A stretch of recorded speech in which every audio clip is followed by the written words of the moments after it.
आपण पाहत आहात महाराष्ट्र न्यूज नेटवर्क 9 लाईव्ह। तिथं आम्हाला स्वतंत्रपणे वागता येईना झाले। आम्हाला असे त्रास द्यायलेत की रात्रंदिवस त्रास आहे आम्हाला त्या लोकांचा। आम्हाला जाण्यासाठी रस्ता सुद्धा त्यांनी बंद करून टाकलेला आहे आणि घाण आली गलिच्छ भाषेमध्ये बोलून आम्हाला खूप त्रास दिला। रात्रंदिवसाचा त्यांचा त्रास झालेला आहे आम्हाला। कोण नाव? नाजरीन साजिद बेगमच्या मुली आणि तो एक पठाण आहे मुजाहिद पठाण म्हणून आरामशीनवाला। काय त्रास? त्यानं मारलं सर, लेडीला मारलं, दोघीला आम्हाला मारलं, तिच्या नवऱ्याला पण मारलेले, ज्योतीच्या नवऱ्याला पण मारलेलं, मुलाला मारलं सर। दोघा तिघांना चोऱ्या टाकून काहीतरी आग घेऊन शिनार रांडा अशा तशा ते असं बोलणं होतं त्यांनी।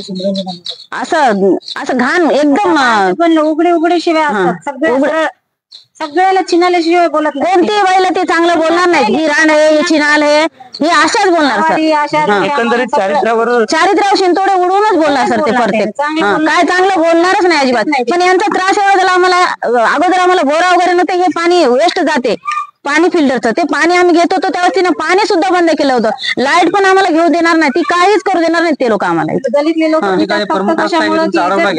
अडवला गेला सर।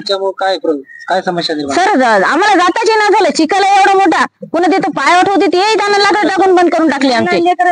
लहान लेकराला सुद्धा शाळेला सुद्धा जाता येणार ना, कशाला जाता येणार, लेकराला मारायचं। आमच्या लेकराला 2-3 वेळा मारण्यात आलं सर। माझ्या मुलाला माझ्या घरी येऊन असं ओढून काढून मारलं सर। ते ज्यावेळेस मी ग्रामीणला गेले होते त्यावेळेस त्यांनी अडवून मारलं, माझ्या लेकरा घरातून काढून मारलं, रस्त्याला एक वेळ मारलं, नंतर इथं घरी मारलं, नंतर मी पोलीस स्टेशन वाल्यानं या ग्रामीण या आरामिशन मध्ये त्या मुजाहिद पठाणनी मारलं। कशासाठी सर? कशासाठी? फक्त हिनं अर्ज केला। अर्ज का केलास तुम्ही आमच्यावर? पोलीस मध्ये अर्ज का दिला?